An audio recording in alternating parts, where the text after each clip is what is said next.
Danny, 0-0 here at Whitehawk, always a difficult place to score, but in the first 20 minutes we controlled the game and looked likelier of the two teams to get ahead. Therefore, are you disappointed we couldn't build on that dominance and turn those chances into goals?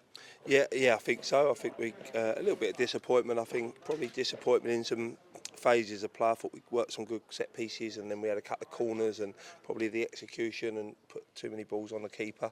Probably 2 on the keeper out of the 3, and then not getting on the first contact for the other ones. And I think when you start that well and you get on top, you obviously ultimately want to try and score, especially away from home. And probably just didn't execute it. I thought we looked good in the transition and we looked good going forward, and maybe just couldn't find that killer pass or get that shot off in the first half, which was a bit disappointing for the sort of probably the possession that we had in the game.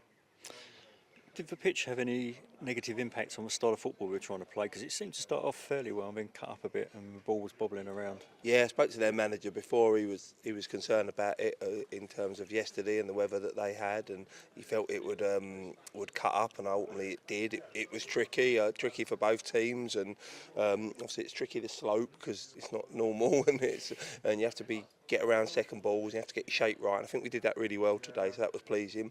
Ultimately we tried to move the ball really quickly, but sometimes it bobbles, sometimes I think you see a lot of second touches where it's handball or a foul, and that's the nature of the pitch. But I thought the boys dealt with it quite well and made sure we got around second balls, and ultimately, I thought we dominated probably in terms of possession and territory, and looked like a team that was going to win it probably in the second half. Yeah, we left it fairly late to bring on Frankie Merrifield. He almost got 2 goals at the end in added on time. How close to full fitness is he? Yeah, that was probably his limit. I think we probably pushed it by 5 minutes maybe in terms of getting him on the pitch, and we got to be cautious because of what he's no point taking him out to recover it and then forcing him back quickly. So the medical team said he had probably 20 minutes in him today, and ultimately that's what we tried to do, and like I say, nearly become the hero, didn't he? I thought he done well for his opportunity and his shot, and then a header at the end and very close. And I think we had a couple of good chances in that second half, and unfortunately probably just didn't work the keeper enough. Now, games have been coming thick and fast recently with matches every 3 or 4 days.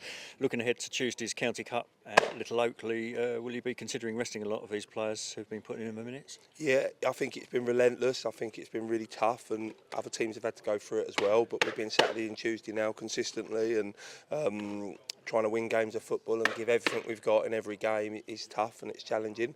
But I think the boys are fighting, and I think our performances are getting better, and there's more consistency for longer periods. So I think lots of games is probably helping us, but ultimately, boys are tired and boys get fatigue. So we'll have to reassess tomorrow in terms of what the group's got and what the group's done and what they've done this week as individuals in terms of data, and then assess it and get a feeling for who can play. And ultimately, I think we've got Rio maybe back on Tuesday. We've got 4 boys that didn't get on today. Good opportunity for them maybe to get some minutes, and I think we've got good competition for places now in the squad, and people have got to then keep their standards high, and ultimately Tuesday gives people an opportunity to play and put themselves in the focus for a start on Saturday. But I think the most important thing is Tuesday. It's a cup competition that we want to do well in. It's an opportunity to get into the quarter-final, I believe, and we want that, and so ultimately we're going to prepare as best we possibly can to go and try and win that game of football. Thanks very much, Dan. Thank you.